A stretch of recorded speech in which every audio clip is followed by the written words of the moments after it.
Hello everyone, 32 teams to 12, to 8, to 4, and now we're down to the last two. And not just any two, the Baltimore Ravens and the San Francisco 49ers. It's the horrible, and I'm willing to drink up for this one.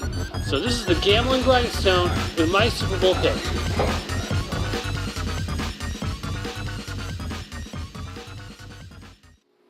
What a season 2012 has been. There have been a lot of things going right and a lot of things going wrong, but basically, the season is almost done. But I think the biggest things that we gotta talk about, first off, we have the whole thing with, Bounty Gate involving the New Orleans Saints, which is probably what ruined their season. Sean Payton was suspended for a year, several players were suspended for a few games, several coaching staff was suspended for a few games, but overall, it just ruined the season, for the most part. Saints finished with a subpar record, and they couldn't make the playoffs. But while that one was pretty interesting, the biggest thing had to be the replacement referees. Oh my God! I can't believe how much that ruined all 32 teams on the part of them. Well, as far as people realize. But think about it. Ever since the end of the last season, after the Giants beat the Patriots, the referees were locked out. The NFLRA, the National Football League Referee Association, couldn't get a CBA, a collector's bargaining agreement. Money issues have gone by. So what does Roger Goodell do?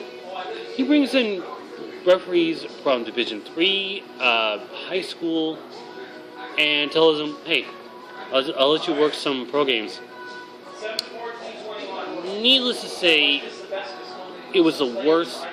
As far as Goodell's reputation is concerned, it's torture.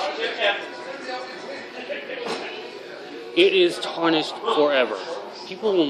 I've enjoyed Paul Tagliabue's way of portraying the game, at least having it fun. He treats it as a business. And I think the worst of it all happened, think about it. There were clock mismanagement, non-calls being made, timeouts which were never needed, and the worst of all, the Fail Mary. And that's the Packers-Seahawks game. That's the one where rookie quarterback Russell Wilson of Seattle, of Wisconsin, throws past Golden Tate, which was ruled a touchdown. Until you actually look at the replay and see that it wasn't Tate who had the ball at all. It was MD Jennings. Not to mention that the referees come in, and one is signaling that there's a turnover, the other one is signaling a touchdown. But they never conversed, and the referee made the call, said, call stance to touchdown. If the call stood, it just makes me mad about it. Everyone in America who saw that game, which was on a Monday night matinee, went ballistic. They knew that the referees screwed the game up. It was clearly MD Jennings of the Packers. It was caught by MD Jennings. It was brought down by MD Jennings. And the referee, who we got to find out later, was fired from the Lingerie Football League for insubordination. That was, that's the biggest red flag of all the red flags about the replacement officials. After that, Roger Goodell said, that's it. I'm bringing back the referees. I'll pay them whatever the hell they want, and let's just get on with this.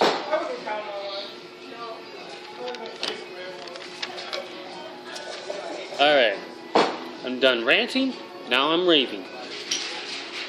Now, I could go talk about how the 49ers turned the number 2 seed into Super Bowl, or how Ray Lewis's last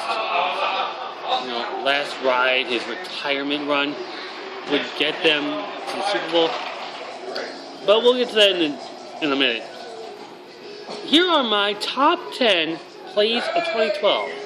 Unfortunately, I never had a chance to come out and do any of the games because of timing, my work schedules. They just ruined my chances of coming on here and doing my job. Okay, Cam Newton has been in the sports news for all the wrong reasons. However, there was one thing he was smart enough to do. And against the Falcons, he managed to turn a quarterback draw into 72 yards to the end zone for a touchdown. I mean, that was an awesome run by a quarterback. Unfortunately, a couple other quarterbacks have done better.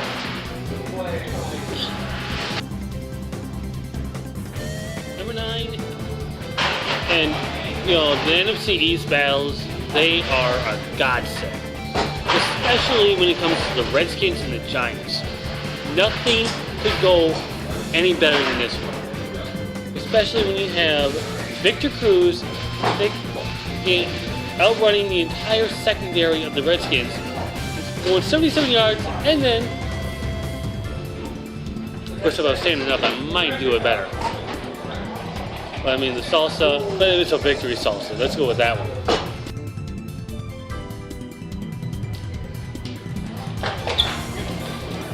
The thing about Baltimore that made the playoffs to begin with is their tenacity. And one play from Ray Rice really defied us all. 4th and 29. The last time something like that happened was in the divisional round back in 2003 when the Philadelphia Eagles converted a 4th and 26 against the Packers. At least for this one, it was significant. It was controversial back then. This one isn't. Ray Rice takes the pass and goes, takes the screen pass from Flacco and goes 30 yards to actually get him into scoring position to help win that game.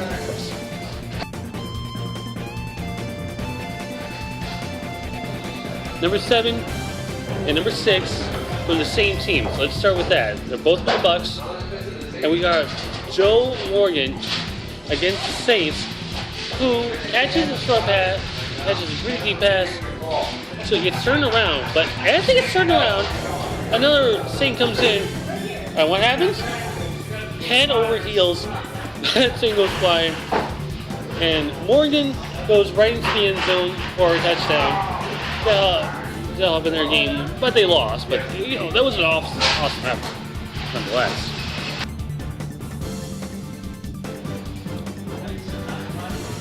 Number 6, Rondé Barber. If that name doesn't sound familiar to you, think of Tiki Barber. Okay, it doesn't really help. But Rondé Barber is a smart player. Not just a fierce player, but a smart player. And that was proven against the Chiefs when a pass was batted up, kicked up, kind of juggled, gets off the ground, and starts running. Everyone thought, ball's down, incomplete pass. No. He got off the ground, started running, and scored a touchdown to help beat the Chiefs. Now that's what you call a pick 6 off the floor, if it hit the floor. Number 5, and one of the biggest players to come out of college this year, the 2011 Heisman Trophy winner, Robert Griffin III, RG3. And he proved to himself in a game-winning 76-yard quarterback sneak against the Vikings. If this guy cannot be stopped on the ground, what are the chances he gets stopped in the air? The only thing that was stopping him is coach. Coach Shanahan needs to know when his players are hurt. Of course, that was proven in the wild card game. Now, the whole body is one thing. But then when you got Pittsburgh Steelers, Mike Wallace, he defies it all with a tweener against the Chiefs. A tweener, which means between the legs. That's how bad it was. That's how awesome it was.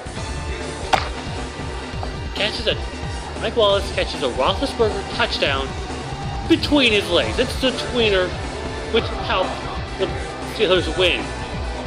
How impressive is that? Is it kind of a coincidence that two plays, one from last year, one from this year, would end up in the same spot? Well, what I mean is that last year, the number one play voted by fans was Randall Cobb of Green Bay going 108 yards, and like Pepe would say, if you've ever played Star Fox, do a barrel roll! This time, Jacoby Jones of the Baltimore Ravens didn't need to do a barrel roll. He just plowed right through the entire Dallas special teams.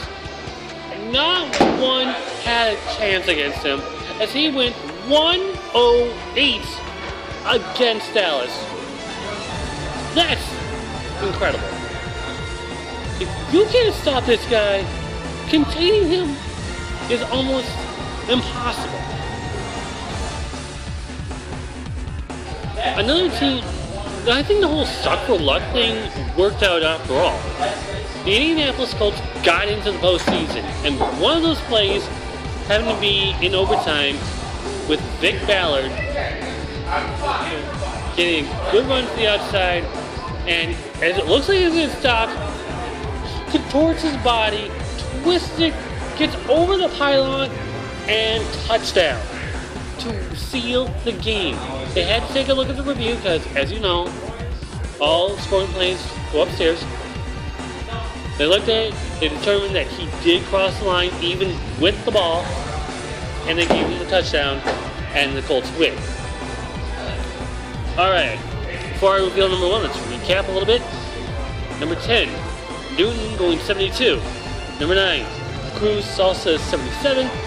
Number 8, 4th and 29. Number 7, Morgan flips the Saints, goes 48. Number 6, Ronnie Barber heads up, quick 6. Number 5, RG3, 76 yards. Number 4, the Wallace Tweener. Number 3, Jones go 108. And number 2, Ballard Corkscrew. Okay, as I said before, the first 3 weeks were run by the replacement officials. But even the replacement officials couldn't believe this. Packers-Bears, 4th and 26 at the 27-yard line. Packers are going to kick a field goal, or so they thought. This play worked out well for Green Bay. It was done the very next day by Calgary Stampeders against Winnipeg. What I mean? The fake field goal pitch. And that one went to Tom Crabtree, the Puma, who goes 27 yards into the end zone, and believe it or not, that has got to be the play of the year. So, Tom Crabtree, you have my honor as the number 1 play of the year.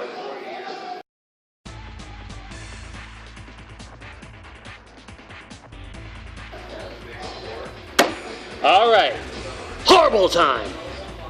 Ravens, 49ers, who's got it? The way I see this, the big challenge is going to be Colin Kaepernick versus the entire Ravens defense. That's the big matchup I see coming on to New Orleans. So how does this kind of play out? First off, you have Colin Kaepernick, a man who replaced Alex Smith and has proven himself more worthy than him in the eyes of Jim Harbaugh. And then again, you got John Harbaugh, who is relying on his team to actually keep it together. And more importantly, Ray Lewis. Before the postseason began, he said this was going to be his last ride. So how did that fare? The team stood up and said, we are supporting you through the end. And have they supported him?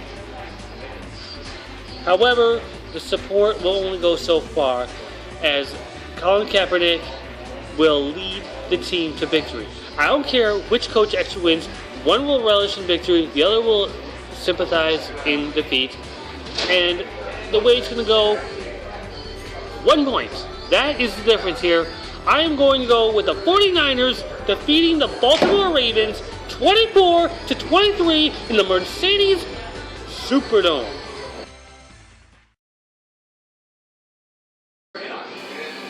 All right. That is it.